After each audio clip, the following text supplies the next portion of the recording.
Hello दोस्तों, कैसे हैं आप। जैसा कि आप देख रहे हैं, आज हम कंप्यूटर से निकली हुई पावर सप्लाई को एयर कूलर डीसी फैन चलाने के लिए इस्तेमाल करेंगे। कंप्यूटर से निकली हुई पावर सप्लाई यानी उसकी स्विचिंग ऑन करवानी पड़ती है। बहुत से दोस्तों को नहीं पता ये कैसे स्विचिंग ऑन होती है, तो हम आपको इसकी बगैर कंप्यूटर के इसको ऑन करके स्विच करके दिखाते हैं।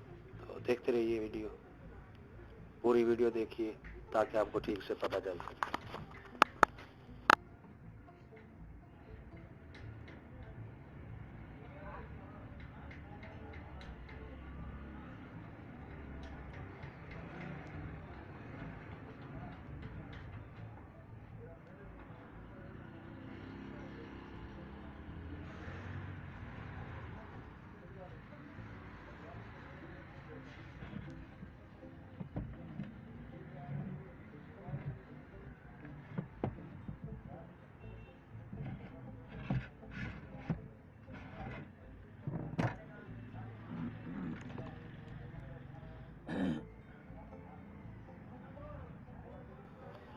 ये हम मीटर की पराड़ लगाकर इसको स्विच ऑन करके आपको दिखाएंगे। मीटर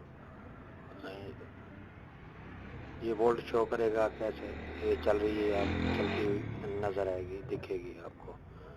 तो ये मीटर को 50 वोल्ट पे सेट करते हैं और ये मीटर की पराड़ उसकी आउटपुट की तारों से लगा दी। ये देखिए, ये स्विच करने से ये आप देख रहे हैं 12 वोल्ट आउटपुट आ रही है।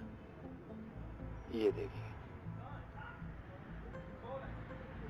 ये तारें देख लीजिए, हमने एक काली तार और एक आगे तीसरी तार जो है ग्राउंड से तीसरी तार को हमने शॉर्ट किया है, जैसे ये स्विच हो जाता है, ऑन हो जाता है। ये हटाने से बंद हो जाता है। यही काम कंप्यूटर से लेता है।